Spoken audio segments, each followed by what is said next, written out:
is meant for an adult audience. LoveLine may contain sexually oriented content. Listener discretion is advised. This is LoveLine. LoveLine. With Adam Carolla and Dr. Drew. Yes, it is. Hello there, kiddies. It's LoveLine. I'm Adam. That's Dr. Drew. Phone number 1-800-LOVE-191. Dr. Drew is a board-certified physician and an addiction medicine specialist. And tonight, it gives me great pleasure to welcome to the show Tom Burbine.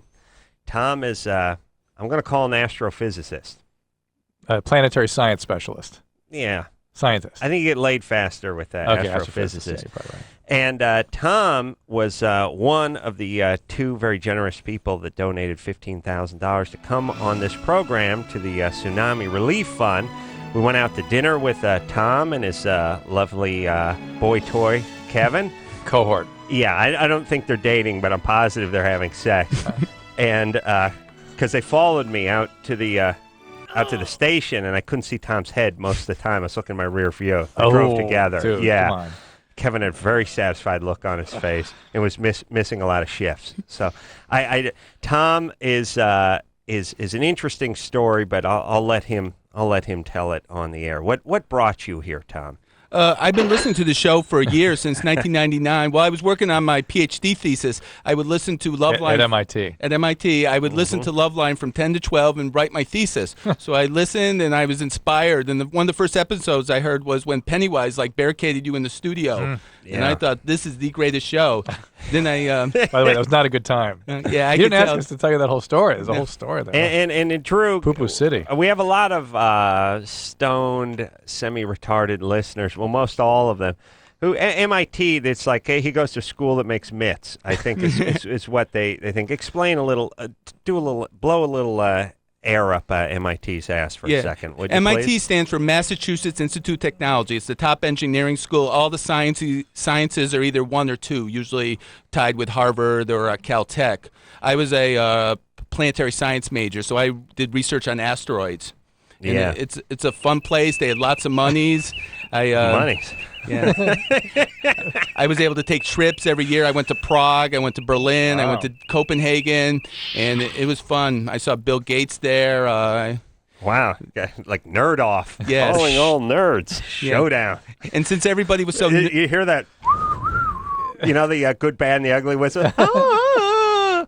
Tom goes for a pocket protector. Gates reaches for a slide rule. And since everyone was so nerdy there, I was considered one of the cool guys. No, you are like the Chuck Heston of nerds. Yes. I would date the prettiest girls who lived in my dorm. All relative. People wanted to hang out with me because I seemed like I was having the fun time. No, better. No, it's better to be the starting quarterback of nerds than sort of the third string guy on the football team. Yeah. You know what I mean? Yes. It's Yes. like sometimes when they say, the guy. There's that one guy. All the other guys are playing like rugby and baseball, and this guy takes the ballet class, and everyone makes fun of him until they realize it's him and 26 chicks who have eating disorders and low self-esteem, and he has to work them out and stuff. It's like, no, wait a minute, genius, smart. So that's shrewd. Tom. Yes. Tom. Yeah, and the girls King are of the nerds. And the girls are much hotter there than you would think. They're much hotter.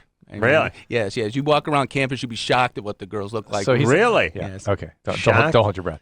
And so Shocked. he now teaches or is doing research and teaching in the Pioneer Valley where I went to college. Yeah. And he brought us gifts from the Pioneer Valley.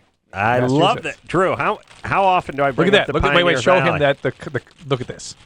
Look at that. Yeah, that's Amherst. That's Drew's alma mater. Jeffrey Amherst bookstore. Lord Jeff smoking a 4-foot-long pipe and reading. With little smallpox mixed in there. With Yeah. pipe.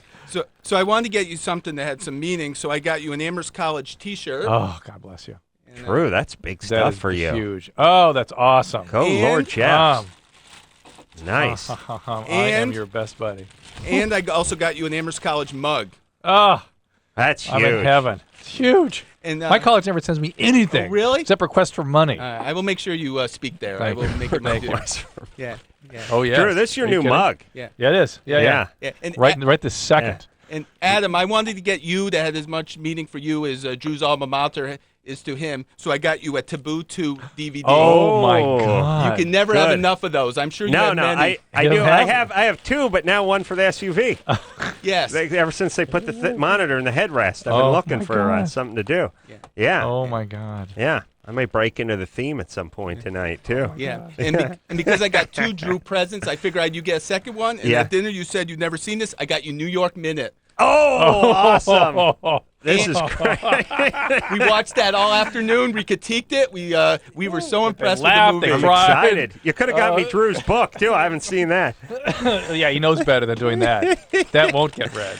Well, when James Earl Jones does it on tape, Yeah, you can get me that. That is awesome, Look at that. Tom. We got to watch the outtake of the ending that didn't actually make it into the movie. Listen, me and I will. Daryl I Hammond. guarantee. Look, you're talking to a guy who just got done watching all three the Karate Kid trilogy, and the fourth one actually with the chick. So, I will watch this as soon as I get home. And thank you, Tom. What? And I got There's you more. some food. Wow. Oh my A God! gourmet popcorn.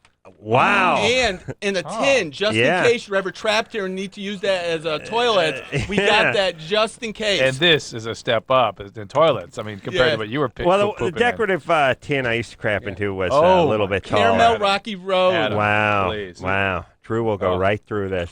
Oh my God! Tom, Oh my God! what a mensch you are. Yes. Yeah. Only the best for you guys. All right, I want to talk. All right, Drew, put that lid on there. Is it empty enough to crap in yet, or should we do a few more? It'll stick on there like a Weighs about pecan 60 log. pounds, too. Yeah. All right, Tom. Tom knows more about asteroids and outer space than anyone we're ever going to get on this show. I'm curious.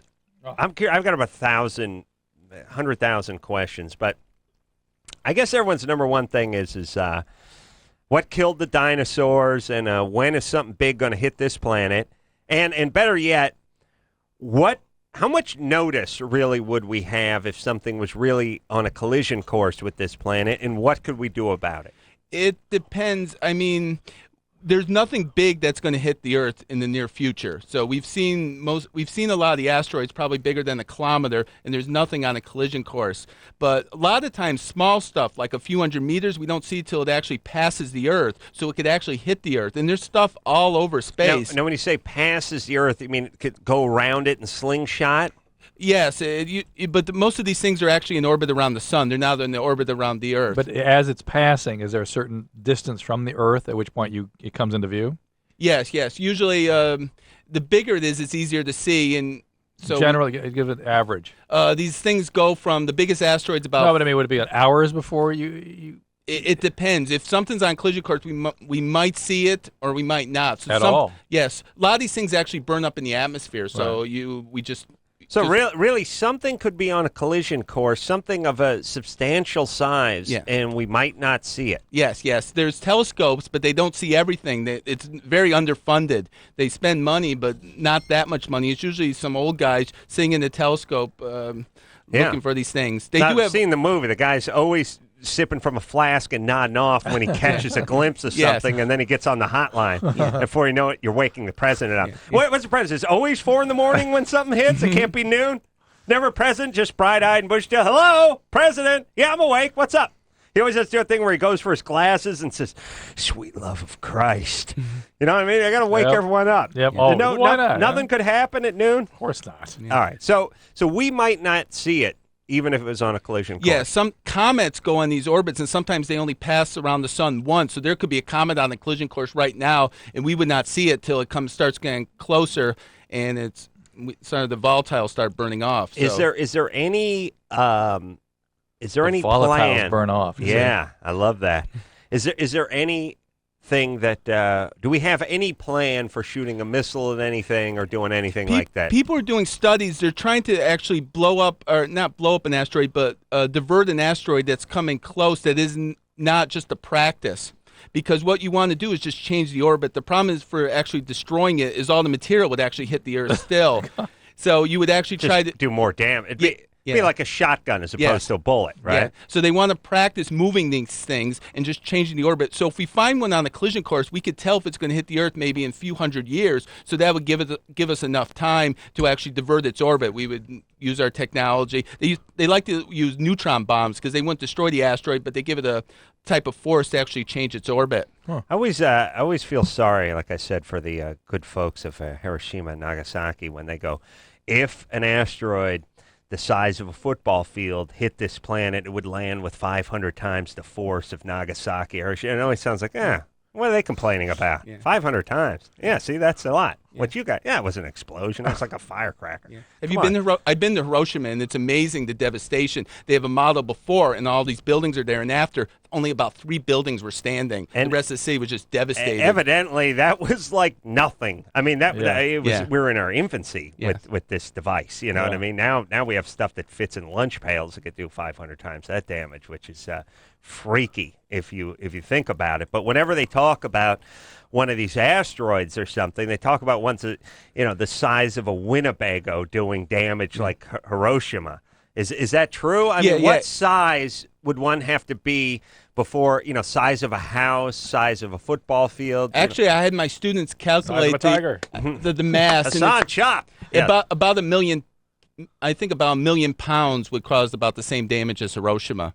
It's all 1/2 mv squared, so it's the mass times the velocity squared, and they're coming down about 20 kilometers per second. Well, I don't want to, first off, Chris has been talking about this, the velocity times the speed. The impulse. It's called inertia. the impulse. Is that the impulse? He's been talking our ear off about this stuff for the last few weeks. We never, until now, made any sense of it.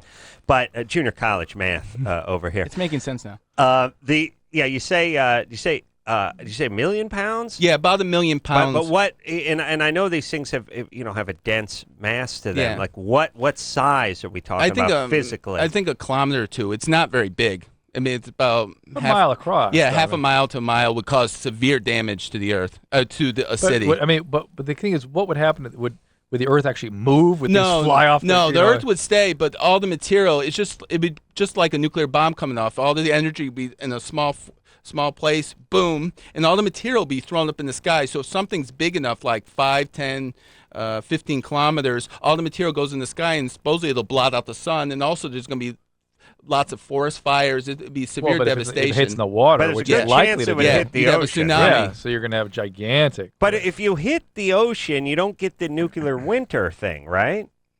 Phenomenon. I mean, if it hits the water, you don't get the dust cloud, right? Yeah, I would think not, but you'd have this huge tsunamis. I mean, yeah. Well, listen, let the coastal communities deal with that. Yeah. I don't have to worry about that. And the Earth's 3/4 ocean, so more likely it's going to hit in the ocean than the. But I think if we're well, first we pray it hits someone we don't like, somewhere in the Middle East. Number one. How's Allah going to explain this one? Number one, but number two, we hope it hits a body of water more than it hits a landmass in terms of the overall destruction. I'm assuming. I think water would be the worst because it's going to do a ton of damage everywhere, but you're not going to get the cloud, which is going to block out the sun and create the nuclear winter thing for everyone to enjoy. Yeah, okay. You know what I'm saying? Yeah. I live up on a hill. Yeah. The nuclear winter, though, is a theory. Yeah, it's a theory, but but there's a lot of material. They think an asteroid killed the dinosaurs, so these things. And it causes lots of damage. And the dinosaurs thought the whole world was just covered with dust for years, hundreds of years. And just without any light, you have no plants and nothing to eat. Yeah. Hey, Tom, can you talk about 1950 DA a little bit? It's Anderson. Engineer Anderson. Yeah, 1950 DA. I want to know. What's 1950 DA? If I remember correctly, that was an asteroid that they thought was actually going to hit the Earth. What happens is people do calculations, and they try to predict if these asteroids will actually hit. But the problem is, if you make a prediction, say it's going to hit the Earth at all, any probability, it becomes a huge news story. Then they get some more observations, and then they find out that and that doesn't go on the news. Not strangely enough. That's the way science is reported by the press. Right. Yeah. The headlines and then not the science. Yeah, there was one actually like a year or two ago where the president was going to make a big speech for NASA, and they found an asteroid, and somebody did a calculation, and it looked like it was going to hit the Earth. Mm-hmm. pretty soon. And so people were saying, should we actually call the president or not? But they found some more observations. They did a little more work, and they found out it wasn't even coming close. But that's the problem. Do you alert people with an initial observation, or do you just say, do you wait till you get some more data? So that's one of the... So everyone panicked in this 1950s. Yeah. A lot of panicking going on in the 50s. Was it in the 50s? Realized. No, that's when it was discovered, 1950. So, I see. So the asteroid, they initially give it a date with the year it was discovered. Then the DA means, I think, what month. When did it become an issue, though? That I think a few years ago. Oh, really? Yeah. Right. I have an asteroid named after me. So. Oh, you do? Yeah, all my friends have asteroid names after me. So I'm asteroid 5159, Burbine. Oh, really? Yeah. You got a number? You have a number assigned your asteroid? Yeah. They give it the number initially, and then they'll give it a name. So I was friends with all the people who name asteroids, so they were nice, and they named one after me. So my little town, I was a little local celebrity, but people didn't know what it was. They thought maybe it was a comet, maybe it was a star. Who knows? But it was an asteroid. Wow. But the bras just come popping off, and Yeah. I do use it sometimes and stuff. Sure. Yeah, No, I mean, you got to do what you got to do. Other guys use a red convertible. You use an asteroid. Sure. But let me ask you this, and then we're going to the phones, Tom, because you know how the show goes. Yes. Knowing what you know, I'm curious if you're agnostic or atheist, or you have a religious. I'm belief. Roman Catholic. My mother's Jewish. But I was, Shocking. so I was, I was raised Roman Catholic. So I go to church every week. I just went to church this morning. So Does your understanding of the universe deepen your religious convictions? You know, because I think the common belief is the more you know, the less religious you're going to be. Well, at least the domain of God and the domain of the devil change. yeah, but Right. at MIT, actually, the most religious people I met were at MIT. Either they were very religious or they were very atheist. They just Right. didn't believe anything. There was the extreme. If they were religious, they were super religious. Right. Yeah, but And where do you fall on that spectrum? I don't have a little interpretation of the Bible, but the problem is to get life on Earth, there was a lot of chance events that would happen, and my feeling is you can't really understand God, so I don't really even worry about it. But there was all these chance things that had to happen for life to exist on Earth. Maybe you had to form the planet Jupiter. Yeah, but you study probabilities. You know that electrons are probabilities in space.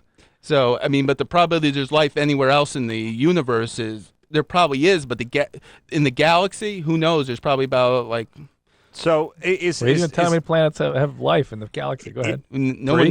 Four? Nobody knows. We could be the only one. We could be the only...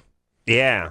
Well, I do know if there is other life, they kind of look like us. Their appendages are a little different than huge foreheads. Big eyes. They accommodate those huge brains.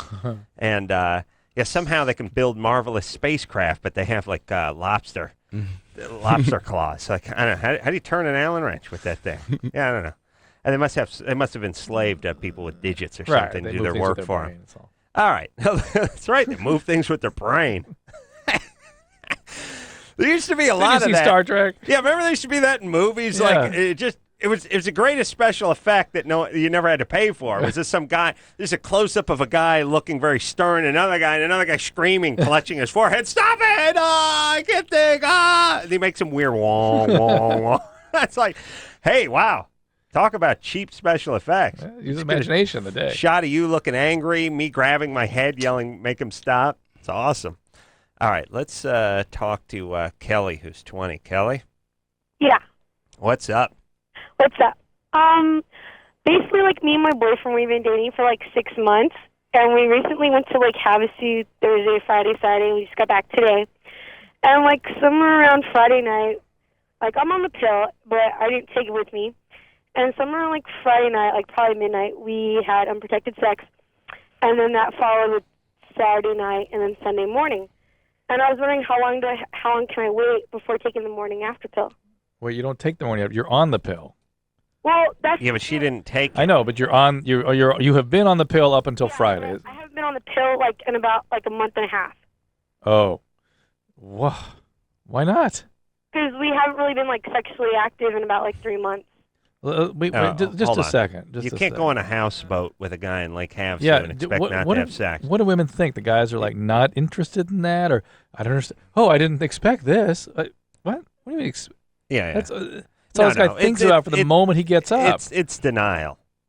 I mean, guess so, obviously. yeah. Look, Yeah. you couldn't take if you took your family to Lake Havasu, you'd end up nailing your daughter. Pff. I'm sorry. That's the way it goes over there.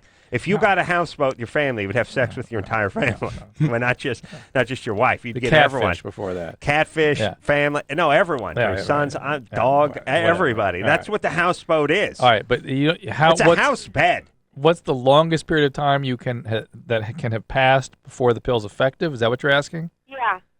Well, 4 days, up to I 5 haven't days, really. taken it, 5? so- You're supposed to take it within 3 days, but some people have suggested you can take it up to 5. So go get it right now, Kelly. You had sex on Friday, for God's sakes. Come on. Kelly? Yeah. Kelly, you're 20, yet you seem like you're having difficulty tracking. Are you okay? Junior college, by the way? 4 years. 4 years of junior college? No, I'm at a 4-year college. Which one? Northridge. What? Whittier. No, Fullerton. Fullerton. Fullerton. All right. You're lucky I don't know enough to know what a horrible college that probably is. Cal State Northridge, Cal State Fullerton. Oh, okay. Wow, that's bad. Yeah, Tom scoffs at you, by the way. Yeah, it's no Berkeley. He's from MIT. Yes. Yeah. All right. So Kelly, go get that morning after pill, would you? Okay. And what? Wait. What do you mean? Okay. No, don't do it. Who cares? Every second goes by, the effectiveness wears off. You have up to 72 hours, maybe up to 5 days to get some effect, but the best effect is the soonest after the intercourse. Okay. So basically, if I took it, Friday, we did it Friday midnight. I basically got from midnight that Friday night for 3 days till then, basically. I don't know how to answer that, Kelly, Yeah. except by repeating. So No. Listen here. Let me tell you Kelly's hypotheses. It's 72 hours from the last time you had sex. So if she can just keep getting nailed, this could go on for infinity. You see, she could be in her 90s Every getting 72 nailed. hours. Yeah. Yeah. So your thing is I from got the nailed last time, I Friday, see. Saturday, and Sunday, so it should be 72 hours from today. Right. Or she's saying, does it have to be taken at 72 hours? At 72 hours That from would the be time I had awesome sex. if that's what she was saying. It's just like pushing the reset button. Wait, let's ask That's her. right. Let's She ask never. her. Come on. You think you're gonna get that out of her? Let's see. You're not gonna get Okay, that. let out me of make her. sure she understands. Okay, Kelly, first of all, you with me? Yes. All right, it's a phone number I want you to write down. 1-888. She doesn't have a pen. You have a pen? She's writing with the kissing potion on the side All right, of a it's pump. 1-888, not too late. Not too late. Too late. You can remember that? Yeah. So number 188, two. not too late. And the number 2, not too late. And they will refer you to a pharmacy that will give you the pill tonight without a prescription, okay? Oh, okay. Okay? Do you understand that its effectiveness wears off and approaches 0 after 72 hours? So the sooner you get it, the better. Okay. Take the pill now. What was it you thought how was it you thought it worked? Okay, well, I basically thought you had up to 5 days, from the first time you had sex, when you first had intercourse, the first time, to 5 days after that, you have it till 5 days to take the morning after pill. All right. You have up to 3 days, but the effectiveness is at its least, at its nadir, the lowest, the longer you wait. All right. So you just Go get it now. You're 48 hours. You're 40 hours. You get about 70% effectiveness now, maybe 80. Okay? Did you really expect, by the way, to go to Havasu and stay on a houseboat, not get laid? I wasn't really expecting it. Why would you? Why would he? This is thing. Why Women do would this you all the two time. go to? Why would you go to Lake Havasu and not? What do you think he's there for? It was just a getaway, not. It wasn't supposed to be anything like that. I don't know, just. Kelly, let's just one Not one for word you, of was it? advice. One word of advice. Males' brains do not work like yours. Get away. Not many Let brains me tell you. work like Let me yours. tell you the getaway. I'm going to get my semen away from my nutsack. Yeah. That's the kind I'm of gonna getaway that I'm guys. gonna get away with nailing this chick. That's what that is. Yeah, let's get away. Sort of stretch his wings a little.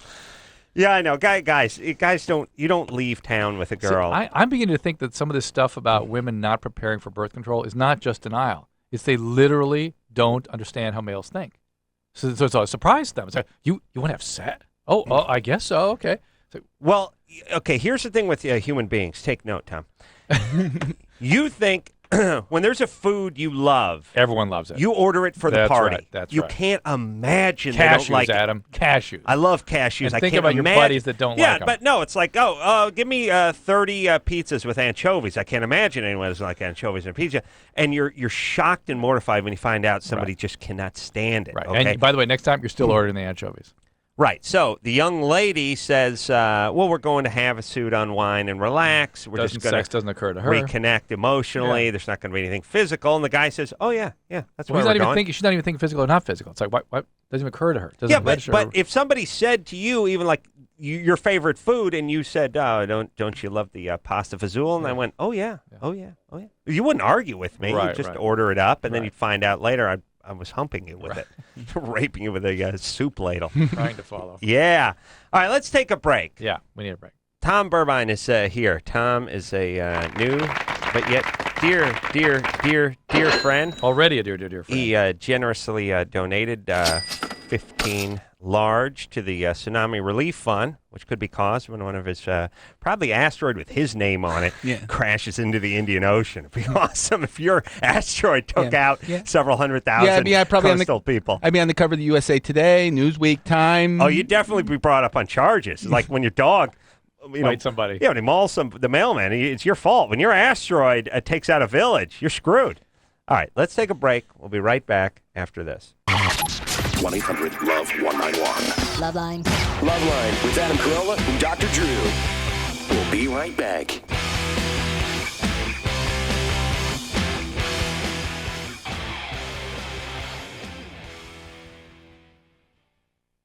Hey guys, Dr. Drew here from LoveLine. I am once again here talking about the iPod Shuffle. It's something obviously we've been very excited about. I'm still excited about it. And it starts at only $99 and can hold up to 240 songs. For me, it's made traveling revolutionary. I actually can enjoy myself. I can sleep. I can put the sleeping music in that I want to use that Adam's always complaining about that he can't get from the airline. He downloads the music from iTunes. He gets the sleeping music. The shuffle.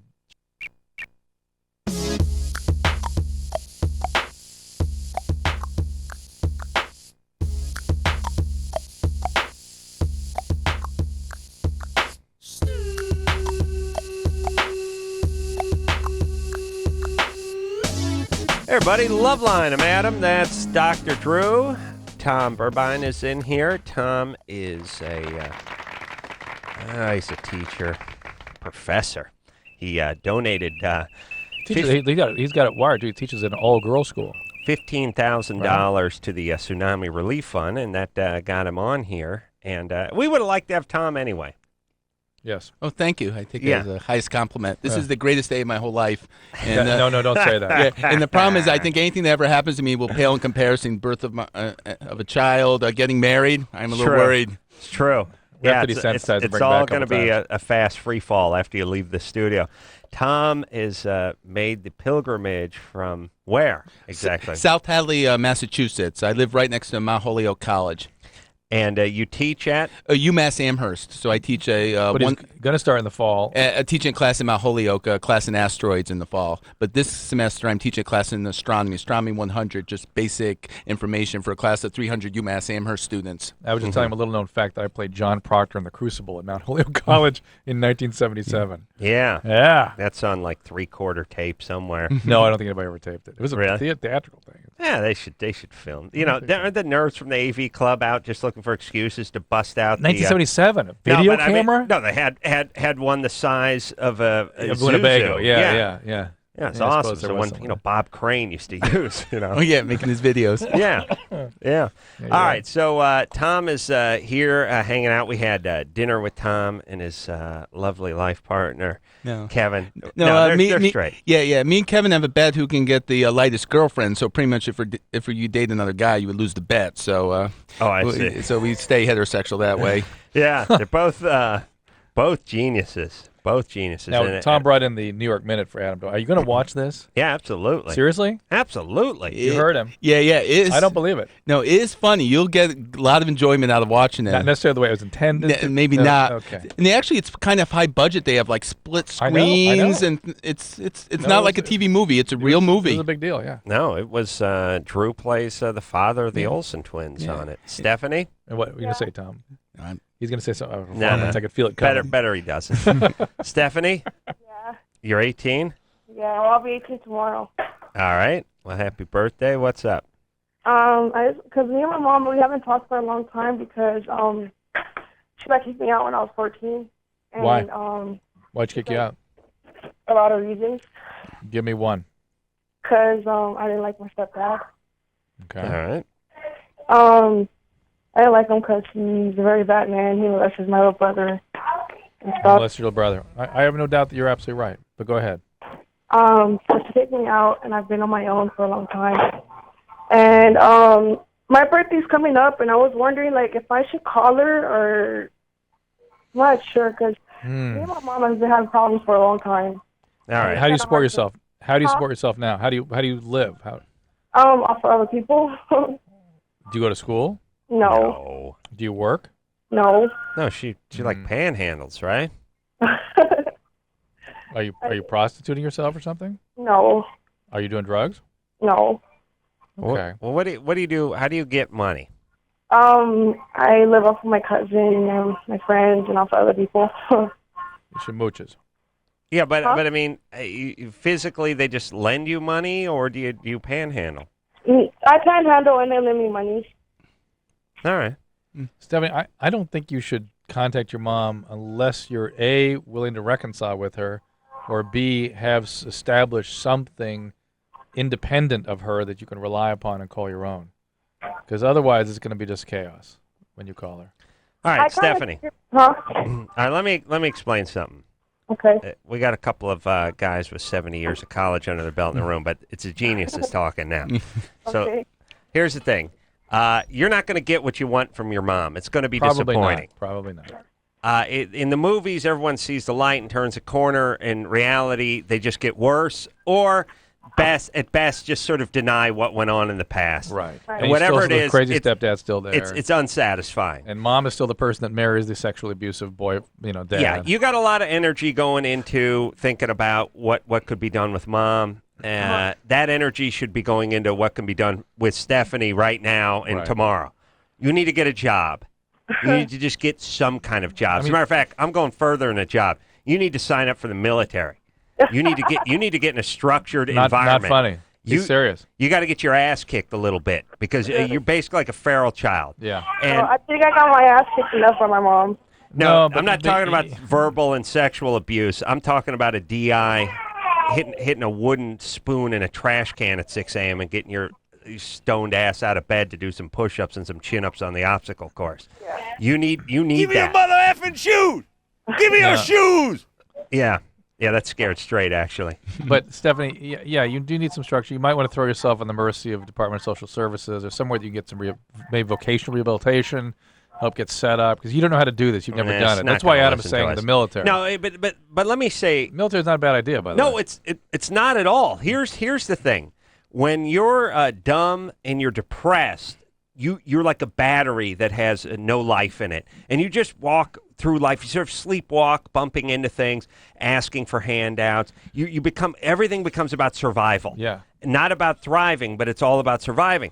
You need to be thrown into some environment that has a ton of structure. Because if you think about what success is and what successful people do, everything is always structured for them. Internally, yeah. Always structured. Their family unit has structure. Their schooling has structure. Their church has structure. Sports have structure. Whatever. Cheerleading. It's all structure. You're at 18. I grew up with a bunch of these people. They've never seen any structure, and they have no idea how to do it. I wonder if countries that have mandatory military obligations have as many homeless people and panhandling and that kind of thing. No, it's impossible. And you can... Interesting. No one ever brings that up. But a lot of the homeless, you go to Italy, are all gypsies, so they're not citizens. They're not citizens. Yeah. And usually the people who have to join the military, anybody with any brains gets out of it somehow. Either they fake an illness or they leave the country. Right. That's what we got here, except for you don't have to do it. Stephanie. Yeah. You just, you need structure, sweetie. I guess. I don't know. Uncle Corolla's right on this one. No, listen, I know you'll fight it with every fiber in your soul because to a guy like Drew, we went out to dinner with Drew tonight. It was 9 o'clock. Drew's like, what's going on? What are we doing? What are we doing? Where are we going? I said, well, here's the thing, Drew. The studio is 13 minutes from where we sit. So if we leave now, we'll just get there at 9:15. And it's about a minute and a half later. Drew's like, what are we doing now? Well, we're going to sit here and talk. Well, why aren't we doing something? See, Drew, you without straight, you're I'm going to put it in Tom. You're like a planet that would just spin out of orbit. You need your gravitational pull of structure in order to stay in your orbit. Otherwise, you would just spin out. Or at least that's the fear. The reality is you wouldn't do anything. You just sit there My with a couple of cave people in. and have a conversation for another 18 minutes. But your mind has got to be racing. Like, this is insanity. What are we doing? We're not doing anything. Adam's your son. Yeah, thank you. Thank you. Yeah, not S-O-N. Be careful with him. S-U-N. And Drew, you got to do with Drew, too. Drew eats his food like a grouper. Eats like a giant Sucks sea in. bass. Eats a smaller fish. So his food is completely evaporated within 13 seconds, and now he starts tapping his fork on the table. What are we doing? What are we doing? What are we doing? I'm waiting for my salad. That's what we're doing. Relax. Drew, all fired up over there. Stephanie? Yeah, I'm here. All right. So You're she needs depressed. a you hate dose your of what I mom. have. You just, I'm like the you gotta multi-orgasmic get female. I've yes. sucked all that up. You and need some other people need some structure. of what I have. You need Job Corps. You need the Job Corps is a good one for military. her, too. You need to go sign yourself up for something and go do it. I tried to get Job Corps, but my mom wouldn't sign the papers. You're 18 now. Go tomorrow. And by That's the not way, funny. let me Come tell on. you something. I know, but- Hold on. Attention, all idiots. Don't give us lame excuses when we're 10 times as smart as you are. It's You're not- 18. You're emancipated. Go sign your papers. Tomorrow. All right. Good girl. Yeah. Okay. Go to Job Corps. Just go do it. You need structure. I'm sorry for the hand that life has dealt you. Then but you take call your control. mom. Then you call your mom. When you're in a position that you have a life, you call your mom. Okay? Well, I mean, Job Corps. I wanted my mom to be part of it. You know what I mean? I know, Stephanie, but that's your pathology talking. That's my It's going to be very disappointing trying to drag her along into something that's yours. Your mom's. Here, listen, Stephanie. Your mom's not a good person. You potentially are. Let's not end up like your mom. Well, okay. Let's go to Job Corps. The thing is, I'm thinking because, my mom had 10 kids, right? And 10 kids. 10 kids. Yeah, 10 kids, dude. It's funny because her thing is once you're 18, you're on your own. But I tried, all my mom's kids, we try to get her to see that she has, even if I turn 18, she has more or less. She has my little brother and my little sister, you know. And then it's funny because the other day, me and my sisters, we were sitting around the table and we were thinking about the first time my mom cussed us out, you know, not the first time she took us to a All party. right, hey, Stephanie. Yeah, I'm here. Listen, I don't want to hear anymore. Just go to Yeah, Job that's all. Corps. You're all completely Your focused on mom's your a mom. mess. You got to focus on yourself. Don't This is get not- pregnant. This is Yeah, not don't get Stephanie pregnant. and Mom. This is Stephanie. Go forward. Drew? How much have your parents changed, or how much have you been able to change them in the last 30 years? No. Zero. Or have my kids changed me? No. Yeah. All right, impossible. Right. It's impossible.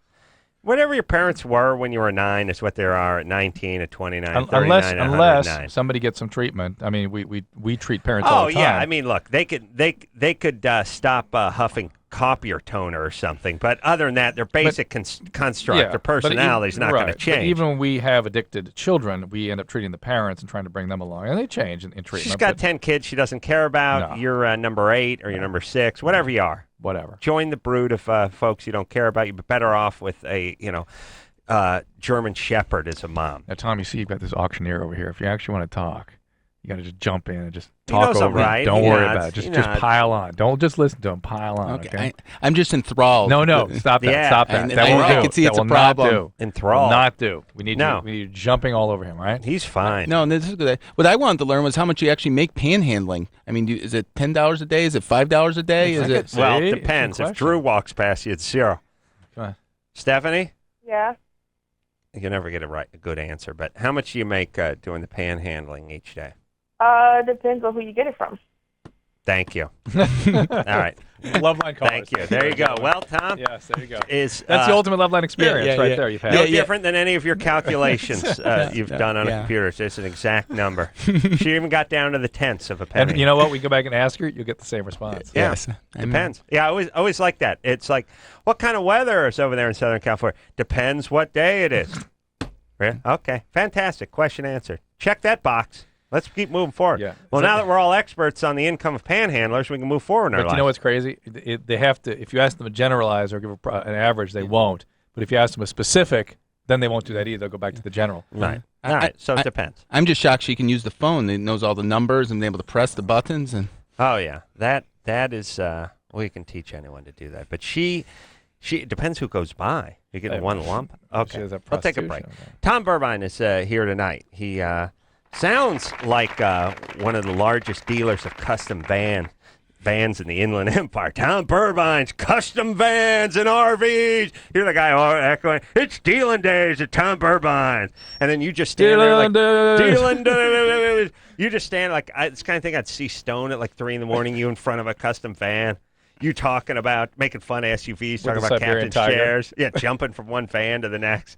I always like when they do. There is a guy who does the custom van sales at like 2:30, 3 a.m. out here. And my favorite is the Stooge accomplice, where he goes like, "Cheryl, try to get in try to get in that SUV. Go ahead and try to get in that Explorer. Oh, Tom, again?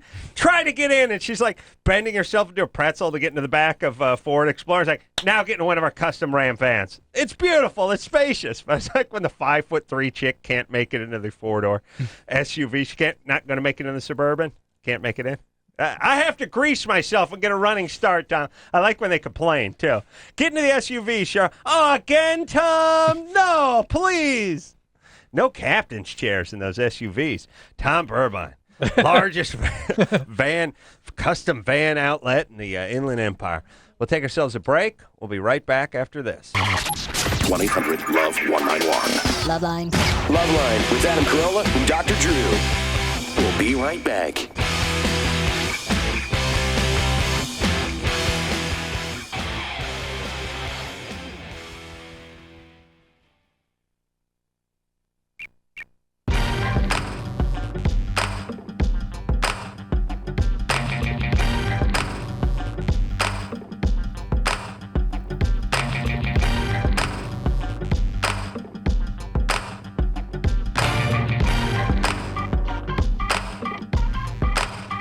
It's LoveLine. I'm Adam. That's Dr. Drew. Our guest tonight, Tom Burbine, largest seller of custom Ram and Dodge vans in the Inland Empire.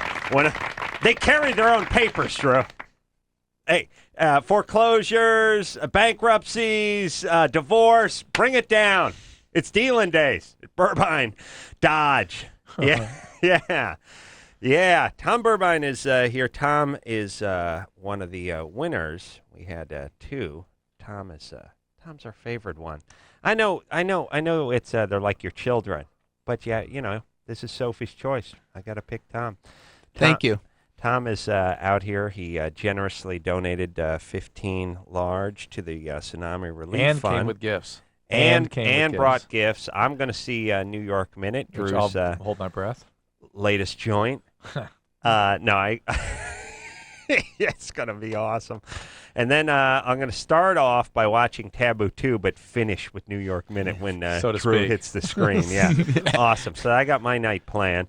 Tom is out here for just another day, and then it's back to Mass. Yes? Yes, I have a test on Thursday, so I have to go back and prepare the Fly test. to for my- Bradley Field, or you flying? Yeah, to I fly to Chicago. I flew first class because I used my freaking flyer miles, so I Nice. wanted to do everything first class because it's a first class show.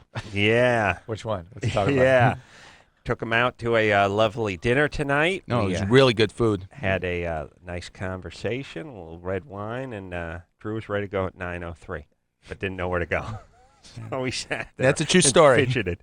All right, let's talk to Jeff, who's 21. Jeff, Yes. what's up? All right. I met a girl that's 28. I'm 21 at a party like a week ago. And then I met up with her yesterday, and she was telling me that she doesn't want a relationship. She's not looking for sex. She's not looking what? for anything. All But right, and then you just parted ways? no. Oh. 30 okay. minutes later, she had her tongue down my throat. Mm-hmm. Was it attached to her? Yes. Okay. Okay. And then what happened? We hung out for a few hours and got drunk, and then we all crashed at a hotel. You had sex? No sex. What? No sex? Nope. All right. Wow. Well, first off, what a raconteur young Jeff is. Oh, he Nobody paints spins a yarn like Jeff. beautifully. Poetic. I wish I could write that fast. Did you guys have sex? Huh? You guys have? Nope. All right. Wonderful stuff. Dreams are made of, Jeff. All right. So your question then is What should I do? about not having sex with some 28-year-old chick you kissed? No, should I pursue it or what? All right, here's well, Tom. Jeff's another guy needs direction. Let's give him some direction. Go ahead, but if she tells you no, that she's not interested, believe her. Don't keep going after it. This is somebody. Well, I don't understand. I smell chaos. I smell chaos. I in this farted, one. actually. No, beyond the fart. I smell chaos. Oh, okay. And you're I was 21. gonna She's say 28. That's couscous. Did you I say had she has? Indian. That's nice. Did you say she has a child? Yeah, she does. A 1-year-old. A 1-year-old. No, Jeff, come on. She Well, told you no. Well, I don't understand what her thing is. She said she wanted no type of relationship whatsoever. Chaos. Nothing. She is not looking for anything. Yeah. All right. Well, first off, let me just say this. Tom will jump in because I'm guessing he's got a number of kids floating around the country. He probably doesn't even know about going to the Star Trek conventions. A lot of chicks. Yeah, I almost went to a Star Trek event. I wanted to see William Shatner, but it got canceled because not enough people Showed up. yeah, bought tickets. So I had to go to a comic book convention instead down in Dallas. Shocking. I was just kidding, by the way. But here's what I'm saying. I think a lot of women that are 28 that have a 1-year-old that are single feel like there's a little like the little damaged goods in a certain sense, like their number isn't as high as it could be, so they do a preemptive strike. But They do like a little reverse psychology thing, which is instead of waiting for the person to dump them when they find out about the baggage, they go, "I got a kid and I want nothing to do there with could you." be that. I agree, but the fact is, 28-year-olds and 20-year-old women often tell younger men, "No, you're too young right. for me. I can't deal with this." Jeff, Yes.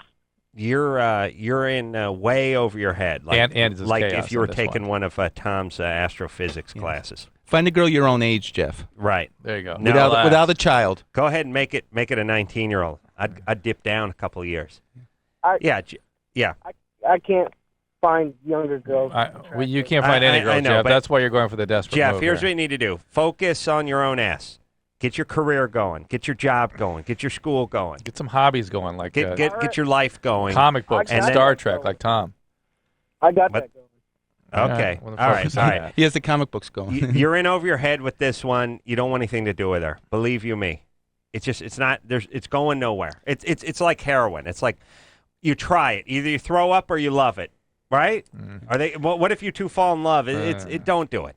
Just go find a young chick. What's your job, Jeff? Gone. We gotta get him out. We got to take a break. And I'm junior college. Now I'm going nuts. What's your job, Jeff? I work at UPS. UPS. All right. Fine. We'll Tom Burbine here tonight. We'll take a quick break. We'll be right back after this. All right, guys, here's the deal. You looking to hook up, sick of wasting time with the wrong person? One call's all you need to make. Call the Dateline. 877-889-DATE. Call the Dateline. 1-800-LOVE-191. Call LoveLine.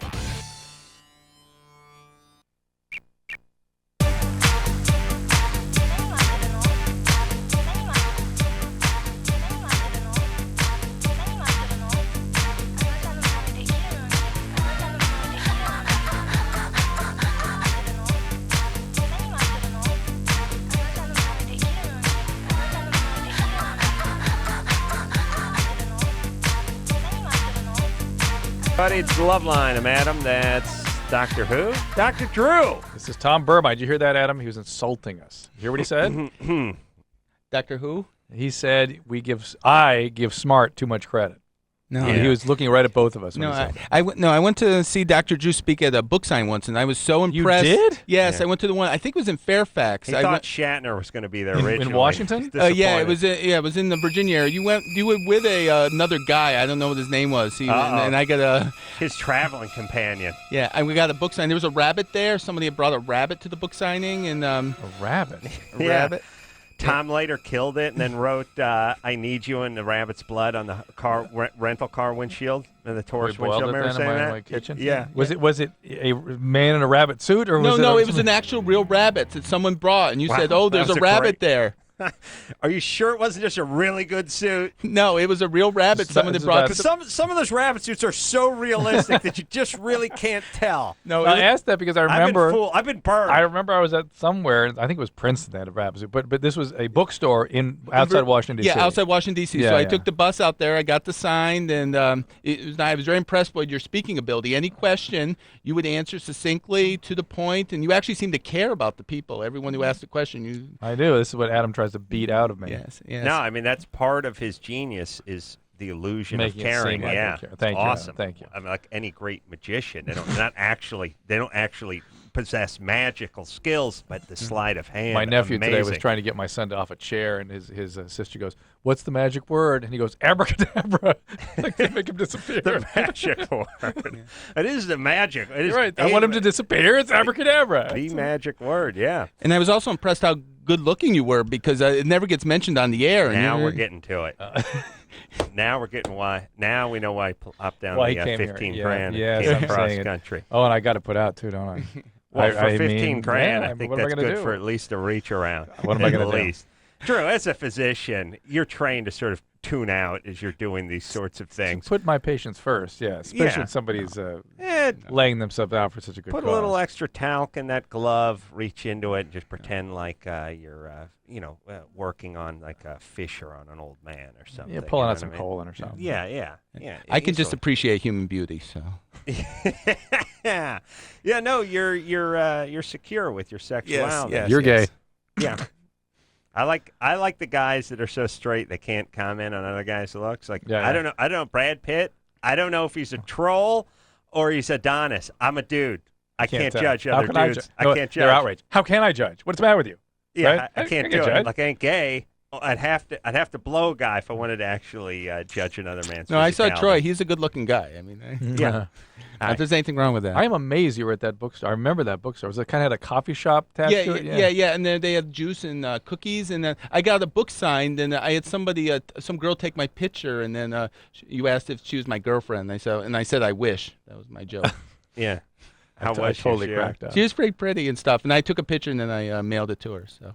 You mailed it to her. Yeah. She gave me her address. She was. Oh, little, really? the girl, but she was with her boyfriend. So. Yeah. That was an interesting group. Bad as I times. recall. Yeah. And I asked the question, do you ever get mad at Adam? And then you said, oh, I get mad at Adam all the time. Right. Yeah. Yeah, All that's right. about right. Wow, you photographic. Yeah, I have a memory. very good memory. It's a curse. Yeah. Well, It you know won't what? last, don't worry. It's from not doing enough drugs and not getting laid. Yes, I agree. Guys that screw all the time have zero memory. They don't even remember when the last time they got laid was. Ironically, They it was don't like have 20 to. minutes ago. They're not replaying it. They're going to the next one. They're like, I can't remember when. Oh, wait a minute. There's a vagina on my penis. I guess now. I guess the answer is now. Okay. Yeah. But zero memory. Yeah. They Well, don't- why- yeah. and- you don't have to recall things. You don't have to replay them. You just act them. They're there. Yeah, that's right. happening. That's So right. it's- you Right. have to recall the stuff to use it in your. No, I really rituals do. I really later. do think getting laid affects your memory. I like, remember those guys in high school that were getting laid all the time, and you'd like go, "Hey, dude, remember I saw?" And they'd be like, No. "I don't. What'd you do? Did you play Pop Warner football?" Like they never know who anyone is. They don't know their team. They're like they go home and their parents are there, and they're like, "There's these two older folks that are in my living room. Yeah, it's your mom and your dad. I'm Oh, sorry, yeah. get laid. I have no memory." Yeah, Jessica, Yeah. Uh-oh. There she is. Hi. 17. I have a question. Okay, last month on the 14th, I stopped my period, and then 10 days later on the 24th, I started again, and I'm still on it now. And you've never had irregular periods before? No. Are you on medication? No, but about a month ago, I got off my birth control pills. And what pills were those? What's the name of them? What brand? What kind? Oh, Sorry. the birth control pills. Yeah, They were orthotricycline. tricycline. And were you menstruating normally on the pill, or were you having spotting? No. You were No. not having spotting, and you were menstruating normally. Yeah. All right. Well, So- yes, coming off the pill can do that occasionally. Is there any chance you're pregnant? No. Because, me and my boyfriend broke up, but we hadn't had sex for like 2 months already. You can And still be pregnant. When It's did you stop? possible. Yeah. When did you stop the pill? About a month ago. But All right, we so- were not sexual a month before that. All right. All right, so this has something to do with you coming off the pill. It may regularize by itself within a month or two. Sometimes it can take up to 6 months for your periods to regularize after getting off the pill when you've been on it for a period of time. Particularly the shot, the Depo-Provera, can be a while before things get back to normal. So how long If will it it keeps last? bleeding or if it's very heavy, definitely check with a gynecologist. Okay? Oh, okay. But it doesn't necessarily mean anything. There are a lot of things that can cause that kind of bleeding. Pregnancy being number one amongst them, and tubal pregnancy is the thing you really worry about. Ovarian cysts, So infections. should I check if I'm pregnant or? I think it wouldn't be a bad idea to take a pregnancy test. I know that's what the doctor will do as soon as you go over there. What do those things cost, by the way, over the counter now? Pregnancy test? Yeah, they're like, pregnancy test? are they like I don't 12 know. bucks? I think they're probably 12 They used to bucks. be kind of expensive. Yeah, I know it's like $30 to get a drug test. Urine drug screen. That's for a bunch of stuff. You can get that Yeah. over the counter? Mm-hmm. Really? Mm-hmm. P. Really? Mm-hmm. There's Where- all kinds of brands. Really? You Yeah. just go to the farm and go to the And you get a urine toxicology, urine drug screen. Most of them you pee and you send them in. And they Uh-huh. give you like a preliminary read, then you get the confirmatory stuff back. Really? Yeah. So how long does it take? I think a week, something like that, to get the results. Wow. Yeah. And what about what's a stool sample going to do for you? Nothing? Because I want to get stool. Depends what you want to use it for. I'm going to send stool in. But really? Stool, I'll probably right away. So how do you wait? So it's like if you have a troubled teen, you got to go Mhm. get some of their urine. I think I'm a Oh, big, sure, that's big- great. Yeah, yeah. it's gonna be great when you start testing your kids in about 6 months. Yeah. It's great. I'm It's gonna great. do You it. can say eating disorder. It's gonna be awesome. That's It's awesome. It's a modern time, dude. You live in the old ages. All right, but Drew, listen to me. Listen, you are gonna screw those kids up, and it's all gonna be under the guise of I'm doing it because I care. Meanwhile, you're gonna screw them up. Just relax. You don't have to screen them for drugs. Let them do something first. Oh, Drew, you got too much energy. You're gonna screw them up with that energy going into them. Yeah. Screening them for drugs? That's That's gonna something be that weird. really should be done more frequently. I really believe that. Really? It should be part of health maintenance for adolescents. But You take them to the doctor, get checked. Why wouldn't you check that? well, you don't. I mean, when you take them to get a physical for football or something, you don't take them. There's health maintenance for adolescents, and that would be a key Yeah, thing. but why not just send them straight to rehab then? I mean, why not take any chances? You know, maybe they're swapping urine with the neighbor kid who's a There's Jehovah's lot, Witness. There's a lot of urine home screening right now. A lot. That's a mainstay. At the Lord Fauntleroy School No, for no, no, albino no. hemophiliacs, not at No. North Hollywood High. There's no Well, drug yeah, screening where going on where over they're there. doing drugs and getting away with it. Yeah. Drew, don't. Well, here's what I'm saying. Let the kids find some weed in their drawer or something first, or let them Well, look then you got- glazed over or something. No, they're not hooked at that point. Look. First off, you think those kids could smoke pot for 2 years before you found out about it? No. I give them 2 minutes. Yes. Okay, so the very first time any of your kids dabble in anything, you're going to know Probably. that afternoon. Yes. Okay, you're going to be driving your car, and all of a sudden your head's going to start turning to the side because your kid's going to be sucking on a foil pipe somewhere, and when he should be in homeroom, and you're suck going my head in. you're going to get this weird thing. It's going to be like scanners. Your head's going to explode. Okay, so here's the thing: you don't need to screen your kids for drugs because they can't do drugs. The screening isn't going to prevent them from trying it the first time. You will know the day they do it. Well, not everyone. Do you you're agree with probably that? right. Yes, I have uncanny instincts with that stuff. But not only that, but you'll be looking yeah, for yeah. it. And the main thing, but the point is, I think parents should. I'm trying to do as I tell other parents too, which is get used to this. It should be something. Yeah, you do. but they don't have. I know they don't have the They don't superhuman have powers. deputy dog sitting across from the dinner table. I mean, you got McGruff at the dinner table. No, I agree with you. I agree with you. Yeah, you will know. I mean, just look at it that way. You will know. Oh, I tell them that all the time. I said, you guys, you got it bad. Oh, they're never going to be able to do anything, but you don't have to screen them. That's going to slow down the process. You have to wait for them to whiz in a cup. You're going to know before they go to the bathroom. You're right. All right, so don't bother.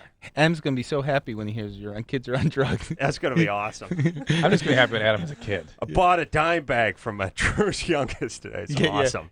Yeah, he didn't give me a break, though. I was kind of pissed about that. He's a businessman. All right, he's dealing from a van. Sean? Yeah. Drew, you're going to give them eating disorders. They're good kids. Give them a little space. All right. Sean? Yeah. They got to be kids. Taking advice from Uncle Adam. Yeah, believe me. Sean, you're 20. Yeah. No, listen, I'm telling you, you can't put the screws to them. They're good. Here's my They're thing. good kids. You're absolutely right. And my thing, it's not about putting the screws to it. It's about not putting the screws to it. It's about having a structure in place, and if they fall through, that's it. It's up to them. Yeah, daily urine checks is structure. Yeah. Sure. Yeah, I know. We just submit a semen and a DNA sample before you leave the house every day. It'll become a normal habit for them. Yeah, That's what I'm saying. Yeah, police motorcycle escort to school. You'll have your own attaché that is dispatched to you. Just a guy with an earpiece and wraparound sunglasses, just standing next to your desk in your homeroom, just talking into his cufflink. Drew back at home base monitoring. Now he's got you on GPS. He's reports there's trouble with one of the chips that he's inserted in one of the child. This is not a tracking chip. He sees what the child sees. Yes. He can tell if he's copying from the Asian kids. It's like calc paper. Being John Malkovich. Yeah. Actually, you will actually have 3 separate screens, and you'll sit in a darkened room. You actually see what they're seeing, and it'll be weird when they burst into the room and see you looking at you, and it'll just go into infinity because they're looking at the screen and they're looking at you. Look at the screen. Can't wait for that It'll be moment. awesome. It'll be great. Awesome. Sean, Yeah. you're 20. Yeah. I've had a problem with proper erectile function since I started having sex, like around 18, and it hasn't really gone away, and it hasn't gotten worse. It's pretty much been the same. It doesn't have to do with drugs or drinking. Like I'm off any of that. What Sean, pray tell, is improper about your erectile function?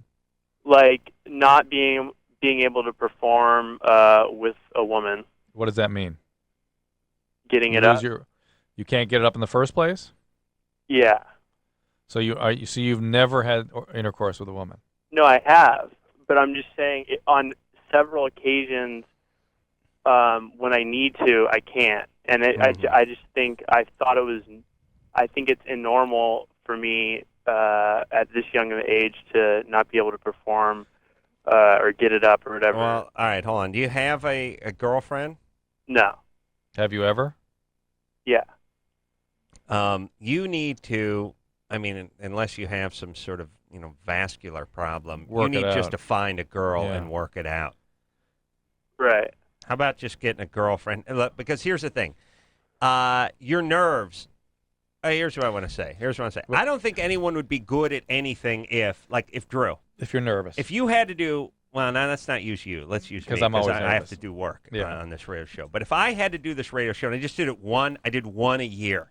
That's all. Yeah. Just 364 like Tom, days Tom, later. making him nervous. Show up. Yeah. And if I had, it'd just be like, hi, I'm Alan, and that's Dr. Juju, and this is Love Bone. And as it is, you don't even know you're on the radio. Right. Yeah. That's right. Yeah. I'm sure we're here. The point is, Drew, can you see what I see? Have you planted a chip in me? Yeah. Drew's now. gonna put a chip in his kids. So awesome. The point is you need to find a girlfriend. You get that girlfriend, you work it out. Like any job, you do it every day. It becomes very easy. I agree with one brief little interlude here. Can I talk to her a second? Yes, you may.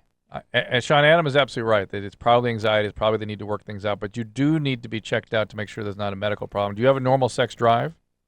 Yeah, I would say so. Do you have normal body hair? Body what? Hair distribution on your body? Yeah. Normal stature? Yep. No other medical problems? Nope. No medications? I'm on Wellbutrin now, but it's been going on since before then. So. All right. Well, but obviously somebody thinks there might be a psychiatric problem. Yeah. Here. So that maybe that's what's causing this disorder. So, right. How do you think I should go about fixing it? I think maybe who is a psychiatrist prescribing the Wellbutrin or a general doctor? Gardner. It's a general doctor. Yeah, I think Wellbutrin to me it's an interesting choice. It will not affect your sexuality or your erectile function, but it will make your anxiety. But it can make your anxiety worse. Mm-hmm. And if anxiety is your problem, that may not be such a great choice. And I would want to see an expert before I took something like that. A.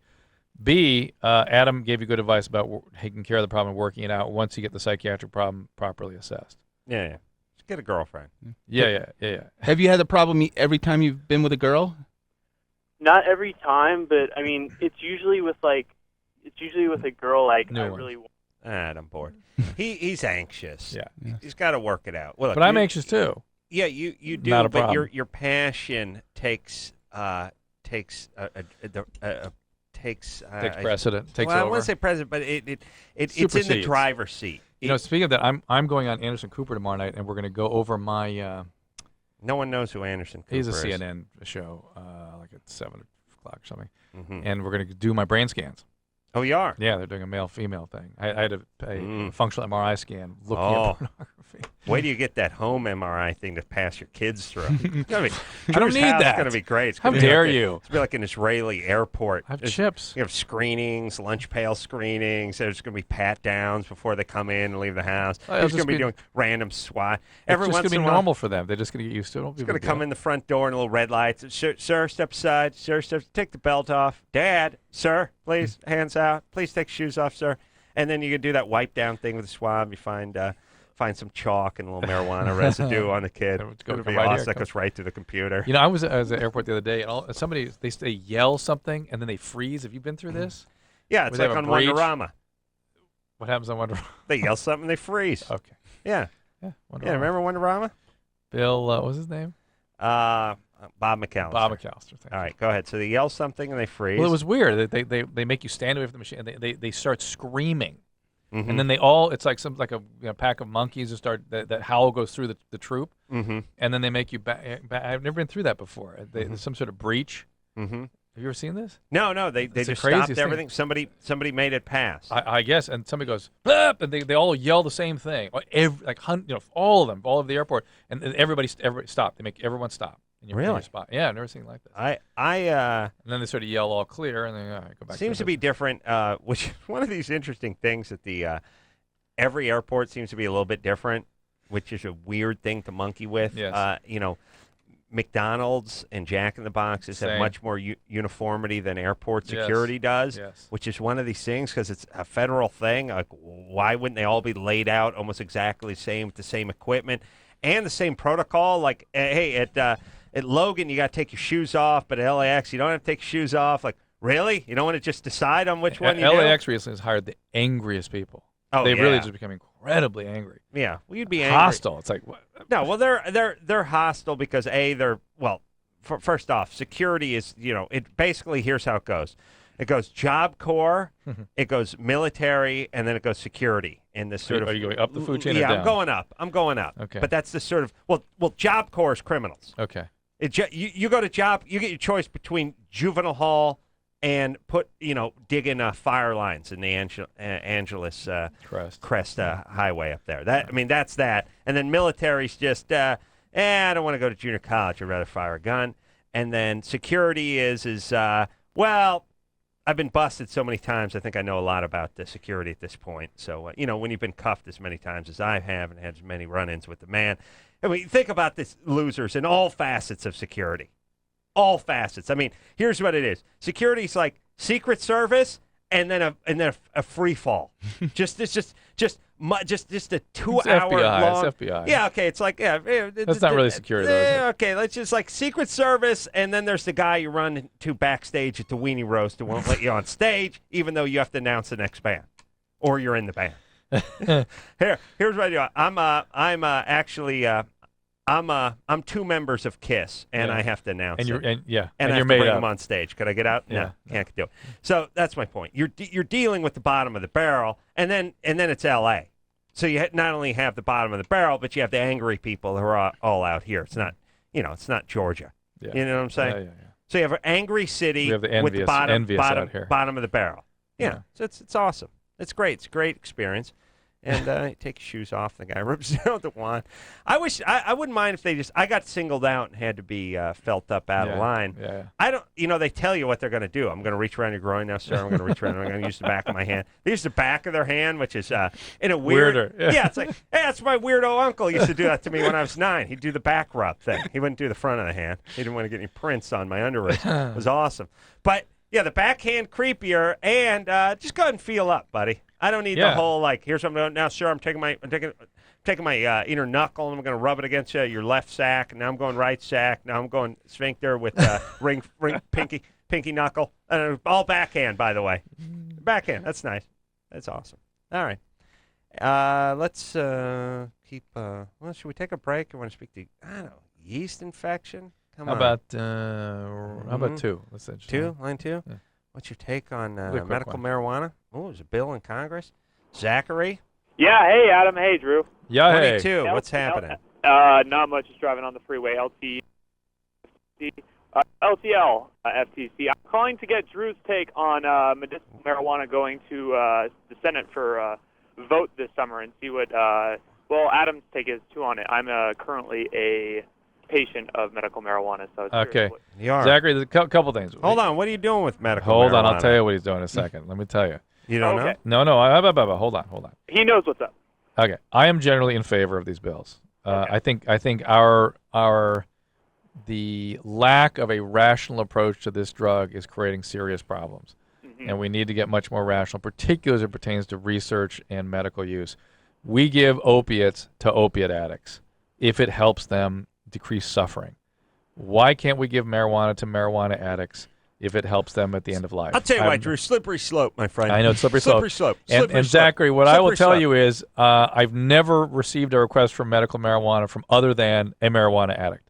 Right. Non-addicts are not interested in medical marijuana. And when I offer Marinol to the addicts that ask for medical marijuana, not interested because it doesn't make you high the way the regular marijuana does. You're interested in being on marijuana, and if that helps you with your medical problems and you're not interested in getting off, fine. What medical problem do you have? Chronic backache. Yes. And chronic back pain would magically go away if you're up. But be that as it may. Wow, Tom, It tickled helps by me. it. I know by it does. chronic It's an backache. opioid effect for some people. Giddy about this But chronic some of the back pain. marijuana, the CB1 and CB2 receptor antagonists, blocking agents, these marijuana receptor blockers, are going to be some of the most important medications going forward that we're going to see in the next 5 to 10 years. So I'm a huge advocate of liberalizing the research Slippery of marijuana. slope, Drew. Slippery slope. Let me tell you what happens. You legalize this contraband, this narcotic for consumption for people with so-called injuries or conditions. Next thing you know, you got jackbooted thugs kicking in your front door, taking your infant, opening his mouth, massaging his throat, and forcing full marijuana plants down his throat. You see what I'm saying? Yeah, I see what you're saying. It is That's slippery what's slope. next. It's Yeah. slippery slope. It's the same It'll way. take a few weeks for that to happen, too. It'll happen immediately. A few weeks. That's optimistic. Yeah. I have it down to hours. Yeah. No, you're forcing people who don't want to take marijuana. The government will be forcing them to take it, and then you create a black market. I always like the scheme ones that involves guys in vans going to Nevada and buying things. Here's the and problem. bringing it As back. it is, we got guys like Zachary, who's a full-blown marijuana addict, using it, and no one is really monitoring it and Really? exploring this. Zachary. carefully. Yeah. Wow, his name's Zach, and he's calling from Santa Barbara, so he really didn't stand a chance. It was like someone should have handed you a bong when you were born. Here you go, buddy. They basically did. There's a bong. Yeah, we had his bong bronzed, actually. Your Yeah. back pain will magically go filled away, up the Zachary. car, just but other than that, it FYI, works. if you could maintain sobriety for about 3 months, that back pain will get a lot better. Well, listen. First off, you're going to live in Santa Barbara. You might as well just smoke weed anyway. There's nothing going on. Just enjoy the view. Yeah. Enjoy the sea air. But would you consider yourself a marijuana addict, Zachary? Oh, I definitely am. I mean, I've been smoking marijuana for 4 years. I only became a patient this past year. It just helps me with a lot in my life, more than just a little bit. And it's something I do recreationally. It's something I don't do at parties. No, I know. It's like giving opiate or methadone or buprenorphine to an opiate addict. How'd you hurt your back? Lots of labor, working as a courier for. No, doesn't have a back end. No, you don't have back end. Actually, he just I'm says- part of the Job Corps right now. I am cutting line on the Angeles crest. So. Wow, Really? how weird is that? Are you really on the Angeles Crest? No, well, I'm in. I'm on the San Bernardino National Forest. I'm cutting line up there with the forest crew up there. I'll tell you were with the elite, the who's who of young felons from this country. Yeah, Yep. We're working with people in the prison program. So. That's awesome. Wow. But people don't know. Job Corps, it's prison with a shovel. Is basically what it is. You got to admire Zachary too. Zachary, do you consider yourself marijuana? Oh, absolutely. It does. I'm completely strung out. By the way, cutting fire lines when you have a chronic back problems has got to be that's a tough gig. On the other hand, you're 22, you've never had an injury, so you don't have any back the problems. opiate effect in the pot causes the back pain. I know it's a stretch for you to believe, But I treat this all the time. Yeah. And you'll be surprised how the pain magic goes away when you get off all drugs for about 3 to 6 months. Well, look, I'm really starting to believe that back pain is almost just a description of an emotional condition that sort of ends up in your back. I do know it firsthand. 'Cause you I used had to have it, a lot yeah. of back pain. Yeah. When you're depressed. You're depressed, you get a lot of. It's not made up. I mean, You feel it. Oh, it hurts. You yeah. can't get out of bed Yeah. some mornings. Yeah. You can't turn your head. You get yeah. these kinks in your neck and the pinched nerves and whatever you want to call them, stingers, whatever it is. But it's not because they're discs pushing on the nerve. It's because of No. something in the central nervous system. Yeah, but look, if you can give yourself diarrhea through Being stressed. yeah, agina, Yeah. or if you can vomit because you're stressed out, or You you get can headaches do 'cause you're stressed? whatever you want. Why You can can't you get certainly back pain? pinch your neck Of up. course, of That's nothing. All right, Tom Burbine here, one of, like I said, the largest Dodge Ram retailers in Southern California, and teaches. I'm just going to say astrophysics. It It's close sounds enough. cooler, and it's close enough. He's out here. He dropped $15,000 just to hang out with us for the tsunami And you're relief not giving him a fund. chance to talk. No, Go ahead, buddy. He's tired. No, I'm just enthralled. Just to be in your presence is. Can I do some ass kissing? Yeah.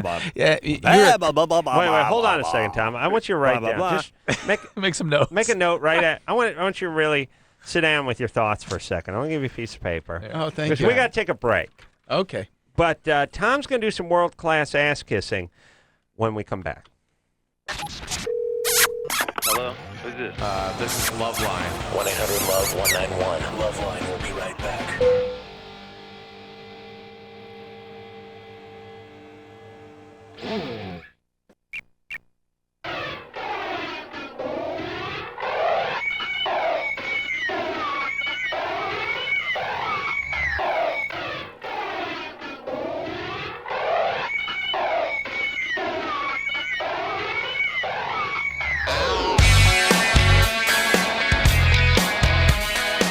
Yeah, everybody. It's LoveLine. I'm Adam. That's Dr. Drew. Phone number 1-800-LOVE-191. Tom Burbine is here tonight. Tom invested 15 large to the Tsunami Relief Fund very generously. He is out here from I don't know where in Massachusetts, and he's a brilliant guy. And don't believe me. You don't think he's brilliant? Well, just listen to the praise he's going to heap on moi. Yeah. Adam, you are a comic genius, and, Yes. I think it's a travesty that the entertainment community has never recognized your brilliance. You've never been nominated for an Emmy, Academy Award. I went on the Internet Movie Database, and the awards and nominations is blank for you. What, really? No Academy Award? I didn't get the nod this year? No Emmys, no anything, because Jimmy Kimmel has won. He won an Emmy and nominated for Emmy for being host of the Ben Stein. So he has a link, but you have no link for awards and nominations. And You're right. Hold on a second. First off, I beg to differ because we won a Shine Award. That's right. We did. 3 of them. Although you'd probably find that under Caroline Ray's name because her name was prominently displayed on the thing, so much so that I had to take a Sharpie and take her name off because people don't think it's my award. Also, I did get not an award, but a certificate for finishing a pig's trough at Farrell's Well done. in Well done. 1974. See? You So see? that should have been listed on there. But keep going. It's a plaque. It's suitable for framing. It's not something I like to brag about, but I did finish it off. Just a little help from my stepdad. And let me, you want to know the funniest joke I ever heard you tell on the show? Yes, I would. But hold on. If it's not funny, I'm going to kill myself because that's my funniest joke. You know what I mean? Yeah. All right. You and Dr. Drew were talking about how prevalent oral sex was in high school. Mm-hmm. And you, Adam, had the classic one-liner. You said if you were getting oral sex in high school, you'd be printing out leaflets. Ah, yeah. All right. That's a 7. And I laugh every It wasn't time. a joke, by the way. He's serious. Yeah, He's yeah, absolutely yeah. serious. And it's something like Bob Hope or Jack Benny would never have thought of, never have told. No. Those hacks. No, they don't have my genius. So they do probably have a couple Emmys and maybe an Oscar in the closet. And if you were not on the show, I would have probably bid $20, $30, $50. Wow. But because you were on the show, I did the bidding. Thank 1%. you. Thank you. Yeah. Thank you. And you got to remember, this $15,000 is approximately for this year about 30% of my salary. So pretty much I'm going to be wiped out financially for years or maybe decades. Yeah. Well, it's an interesting. I was inspired by Tom's can-do attitude, and when I learned. Now, here's the thing: when we found out, we started talking 2 months ago about this raising money for the tsunami relief thing, I thought, well, first, winning bid for this show is going to be $1,500. That was my first thought. Yes. My second thought was going to be, we're going to get some trust fund baby comes in here. We're going to get some guy. He either he owns the nudie places down by the airport, and he's making money hand over fist because he got clipped on his Harley by a shell truck, and he's made millions in court or something. I just thought we're going to have that. I didn't know we were going to have two hardworking guys, two guys who know the value of a dollar coming in here. And when I found out that Tom basically is donating the amount he makes teaching for a summer session in his astrology class, I was inspired. And then I thought, so my first impulse is, wow, this guy is not, it's not like he makes $1 million a year and he's parting with a very small percentage of his yearly income. He's parting with almost 30%, as he said, of his annual intake. And he said, I believe he said when we were talking to him, it's just something he wanted to do. He had it's one of your life Yeah, goals. lifelong guy. Once I heard the auction, I said, this is the only way I'm going to get on the show. I'm not a writer.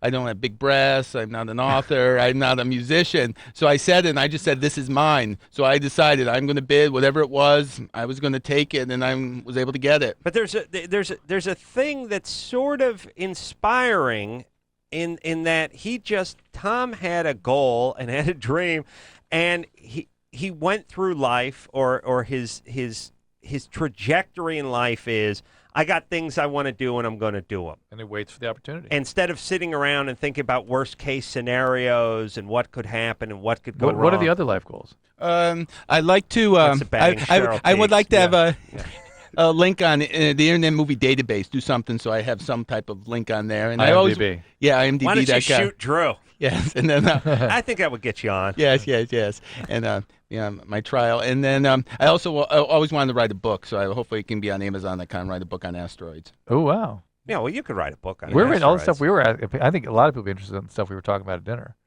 Yeah, well, what you got to do is you got to come up with some crackpot theory that you can't really support, but it's got to be a real doomsday theory, and then you make the not circuit. A theory so much as a headline out of it. And then, but and then science follows. You say we sell it. They sell it when you're going to be on all right, what's the title? CNN. What's the title going to be? Adam's going to help you here. Yes. He's very good at this kind of thing. I think it's gonna be called Duck, while you're going to be smashed by an asteroid, and then you do some calculations that no TV host can really keep up with. That basically says within somewhere within the next 8 years, something the size of Texas will actually, ironically, only hit Texas. So it's just going to be replaced. Essentially, Texas essentially is going to hit Texas, and not only is your theory going to be the size of Texas, the exact same shape, and land right on the border. And land right on it. As a matter of fact, it's happened 3 times. We don't even know it.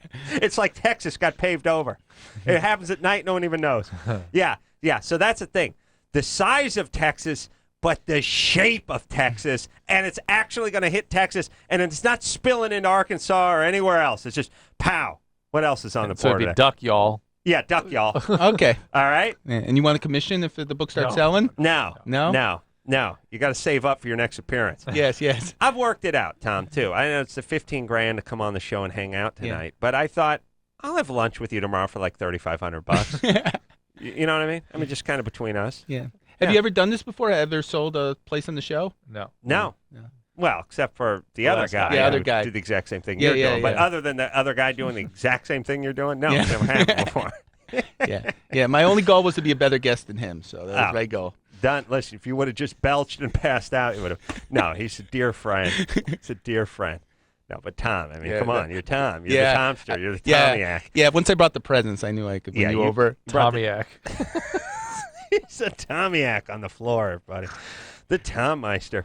All right, let's take a break. No, what's up? Baba?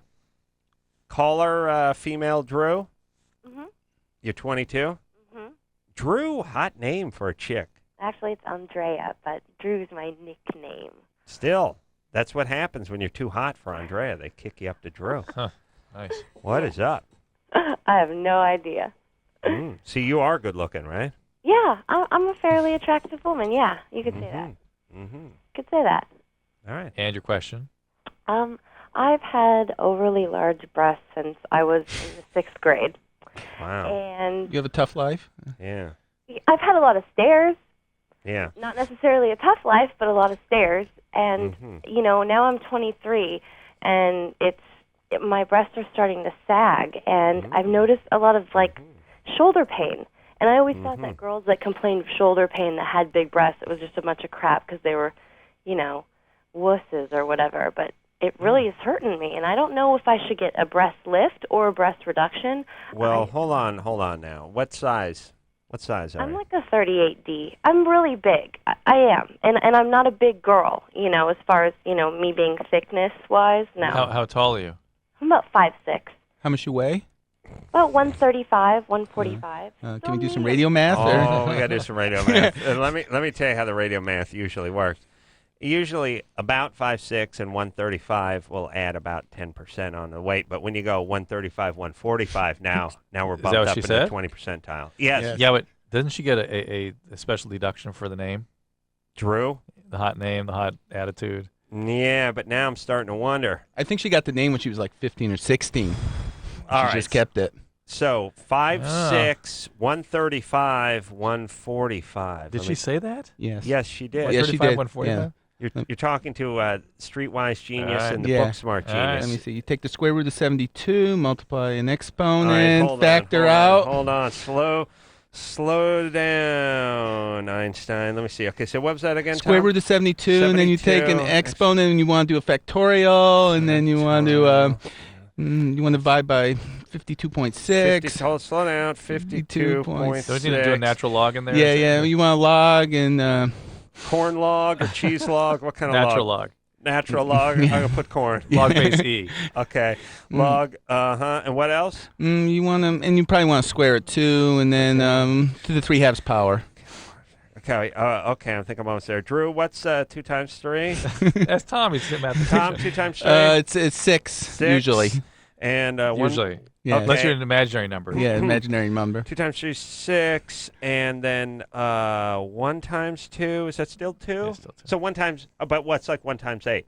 Still 8. That's 2? Still 8. That's not 2, that's 8. Okay, so let me just just What would be in before you imaginary judge, numbers?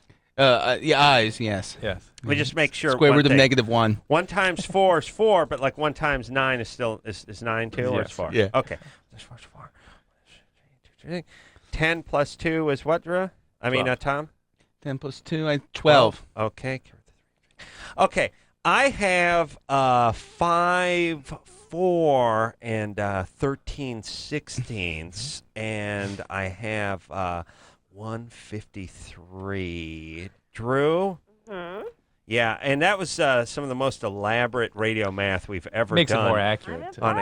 On a gal. It's hard to argue with this kind of world-class number crunching that's going on in here tonight. So here's what we would have to say. You can consult the plastic surgeon. I've talked to plastic surgeons about this many times. There really is no lift. There's really a lift, although Dr. Marcel, who's usually so coked up I can't understand him when he does the show. For the first 5 years I talked to him, he said there's no such thing as a lift. And then last time he was on the show, when someone wanted a lift, I was like, well, you can't get a lift. And he said, no, absolutely, they do them all the time. So I have no idea what that he's talking about anymore. The point is it's probably more reduction than it is a lift. Okay. Yeah. Okay. And that's you fine should if you consult need that. But also, I bet if you got down 15 pounds, you might lose some chest size, too. Right. That always happens. Right. Okay, well, So there just you go. Then do that. Lose All some right. weight, exercise more. Start there, and then go consult. Yeah. You got it. Thank you. All right. Okay. All right, baby doll. All right. Well, You know, when it we was come interesting back, when she Yeah. started her conversation. She sort of wanted you to be hold for a few minutes. Remember that? Yeah, Just yeah, sort of- yeah. Just to she take got me in. humbled a little. Yeah.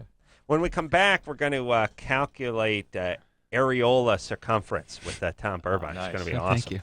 After this.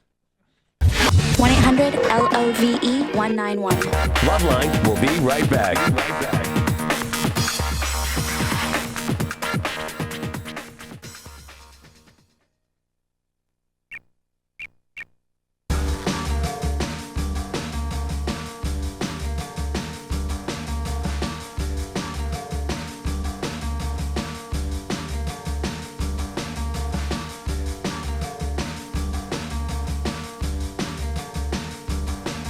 Hey, y'all, it's LoveLine.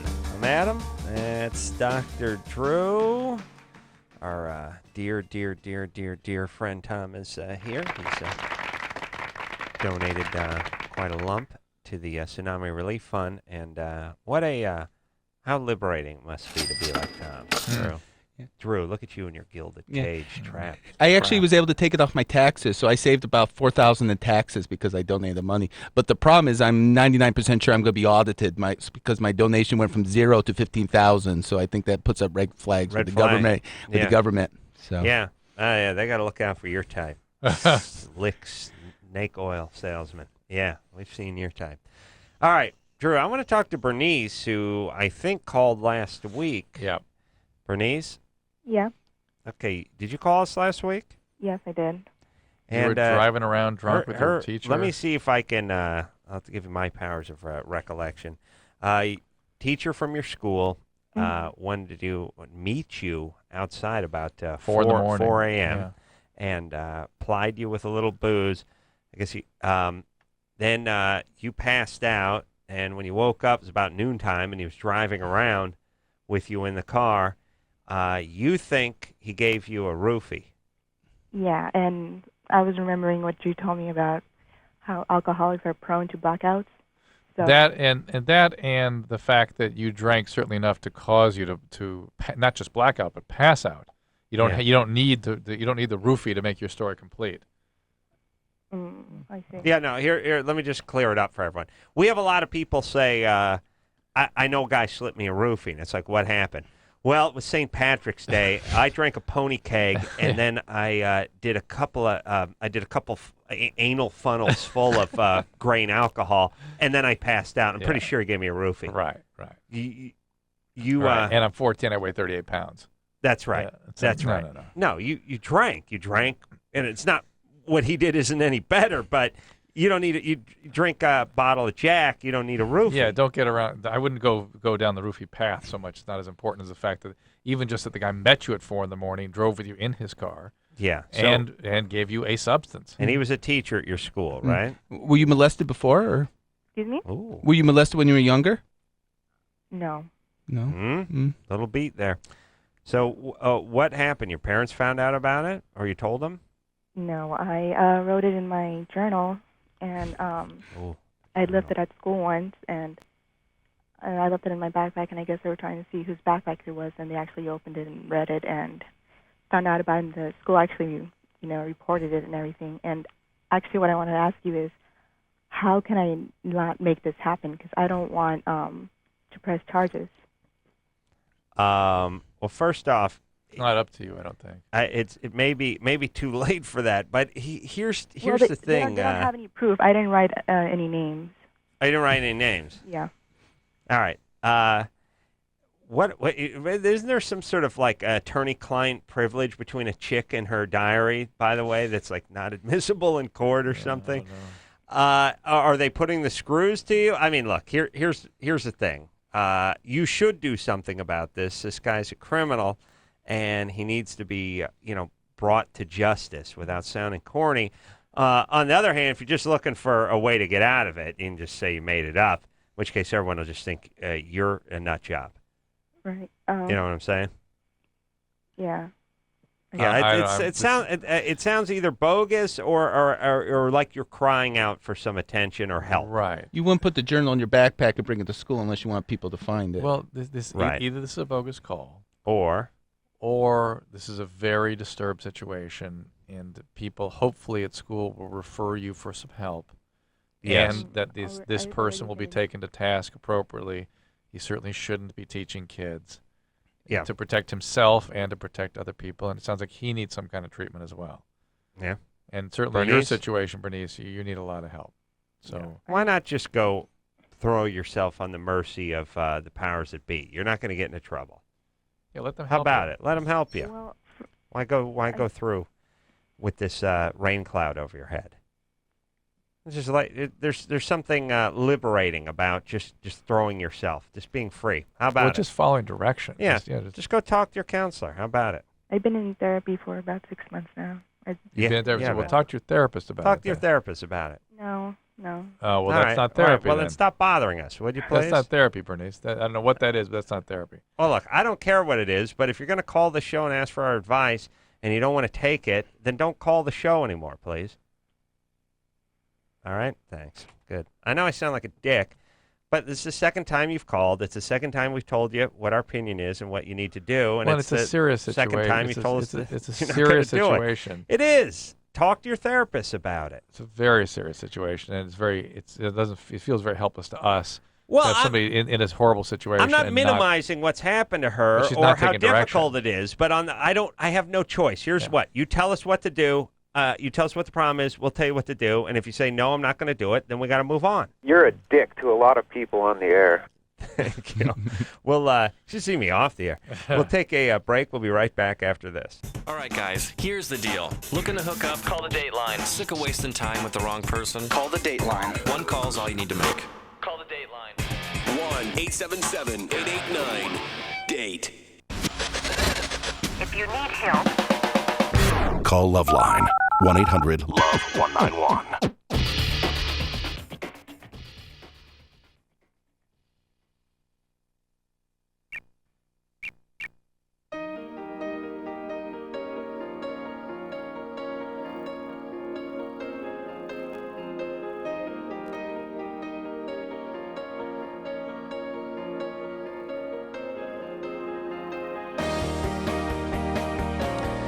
Well, that's it.